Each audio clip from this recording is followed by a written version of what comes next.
sometimes it picks up.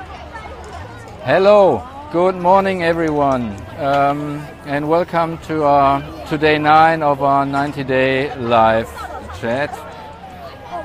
I'm here at the Wahroonga Bush School and Spring Fair, and I happen to run into Jason, who is my favorite chiropractic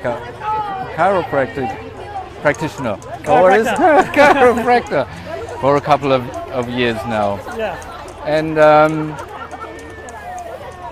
today's topic is part 4 of Power of Attention, and I will talk a little bit about clinical hypnosis. And while we were just chatting, saying hello, you told me something about your experience with a clinical hypnosis. So, well, yeah, my auntie, who unfortunately just passed away, she went for a lot of for reasons of pain. In her case was the main reason that she went. Right. But she worked a lot. She ended up doing it herself and working with people with cancer, and they're pretty challenging conditions. So it's not just about getting out of pain; it's actually dealing with the condition. And she was actually helped introduce it into hospitals. Right. So, as a psychologist. Well, she wasn't a psychologist, a psychotherapist, so slightly different. Right. But it's an amazing thing to be able to harness the power of the patient's mind to help themselves, and guide them through whatever challenges they're facing. Absolutely, yeah. And what I also should mention, that you invited me to a radio interview. Yes, we did a radio interview, and that was lots of fun. And what I enjoyed about it was that we were really looking at the crossover between the mind and the body, and how stress, anxiety, whatever else is going on in people's lives can actually manifest in terms of how they're feeling physically, and that's a really good indicator of how they might be going, and quite a useful tool from a chiropractor's perspective, but also a psychologist's perspective. No, absolutely. Body and mind are two sides of the same coin. Yeah. Right? Yeah. Isn't it? Totally. Yes. Yeah. So I will show you around in a little while, but we can also expand a little bit. I mean, I don't know really what people know about hypnosis, and it's probably not much, because they see hypnosis on the telly, the show Hypnosis and so forth, which is a different animal. It's really a different animal. Well, I was relaying to my cousin at the funeral, and the very first time I heard my auntie talk about this hypnosis thing, I thought she was off the planet. I thought she was weird and wacky, and but over time I've really come to appreciate how beneficial those things can be, and So clinical hypnosis is definitely not show hypnosis. But she wasn't doing show hypnosis. No. Yeah. So just maybe one word to show hypnosis. So it's a highly selective process, actually, where the practitioner selects the people who are willing to do weird stuff on the stage, but here it's definitely different. Yeah. Yes. Totally. So clinical hypnosis, we can apply it to all sorts of things, really, to all clinical problems, or so pain, or dentists use it quite a bit, or we use it for certain aspects of depression and anxiety. So like many people can't handle well ambiguity. And we address that with hypnosis. But what is hypnosis? And what has that to do with the power of attention? So basically, hypnosis is a state of deep relaxation and focus. We focus attention on certain aspects, which is sort of identified in an interview. And then the therapist or practitioner talks to certain themes to address that issue. So, for instance, depressed people suffer from rumination, from negative thoughts, and we can address that by using stories or metaphors. And it's really a nice way of addressing issues seemingly without addressing them. And maybe I can share a little bit what the experience is like.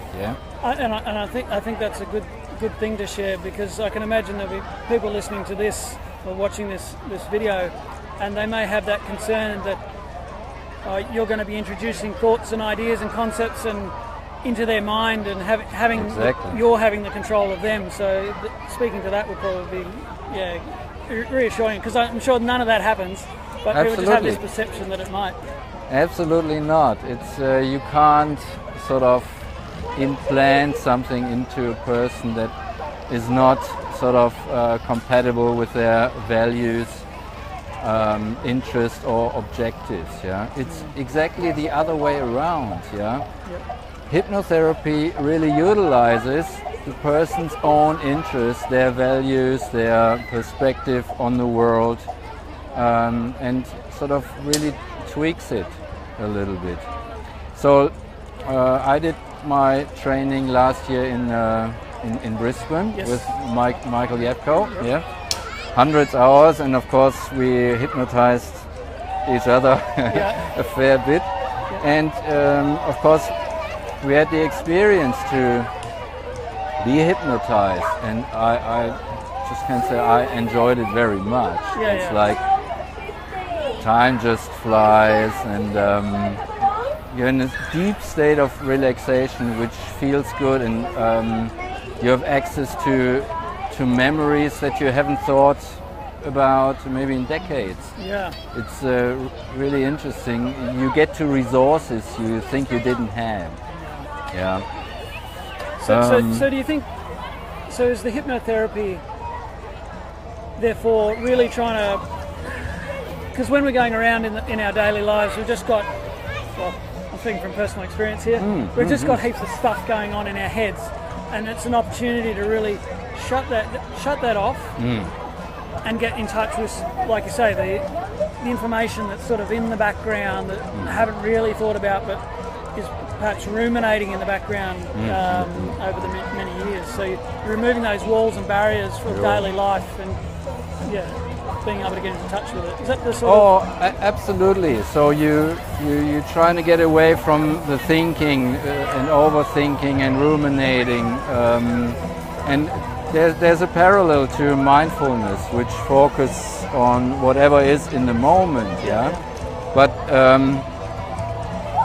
of course, hypnotherapy is special because it addresses issues.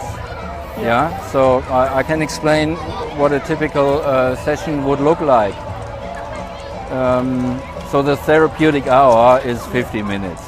So when someone comes for a session, we have 50 minutes of time, and it would be, we spend say 20-25 minutes on an interview. So I hear the concerns and what the problem is. Getting clarity around the issue. Exactly. And then it's 25 minutes hypno session, which basically means they're really going nuts here with a... Well, that silly string or whatever it is. So basically the induction is in inducing relaxation, and then the therapist develops topics meanwhile. So it could be that someone is sort of stuck in the past, and I want to introduce more a future orientation. So I think about stories that have a future orientation as theme, and I can think about metaphors to use. And it happens as we go.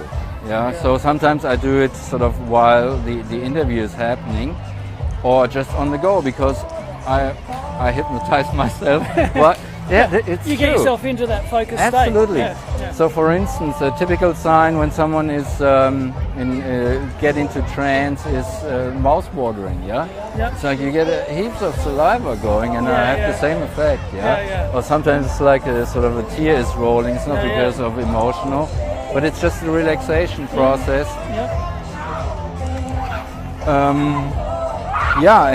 So we can address, say, 2 or 3 topics in one sitting, and I don't know why it works, but it works. Yeah.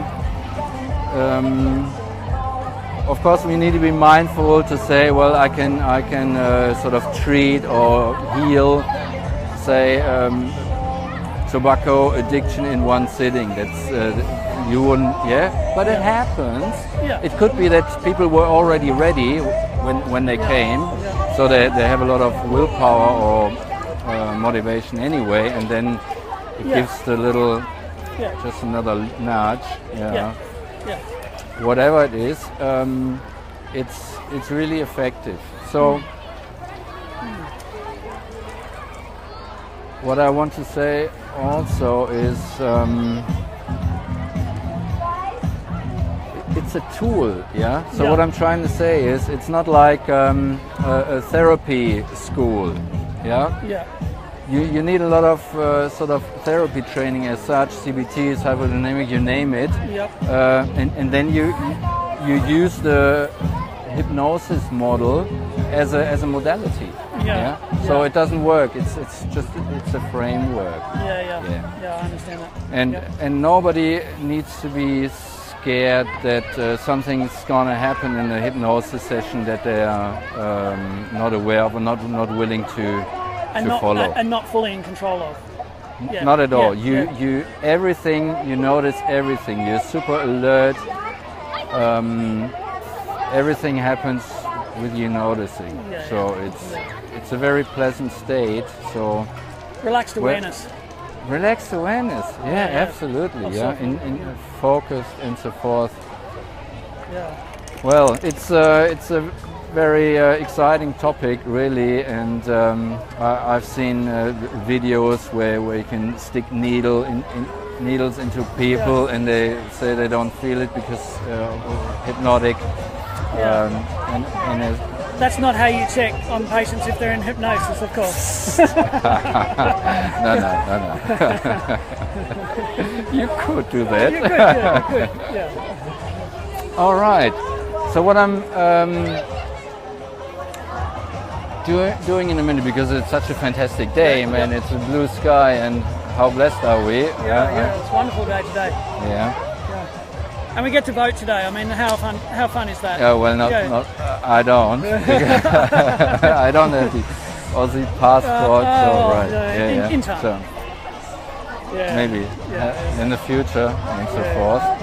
So fantastic. Well, thank you, Frank. Thanks Jason. For, and if you guys need a good chiropractor, I can highly recommend Jason Taramara. Awesome. So you're not biased at all. No, I'm not.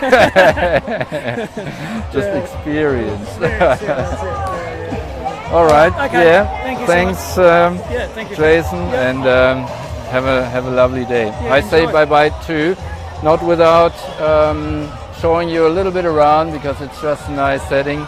Okay. Thanks, Jason. Catch you soon, right? So I just flipped camera. And you can see a lot of things happening here at the school. Just beautiful. Right.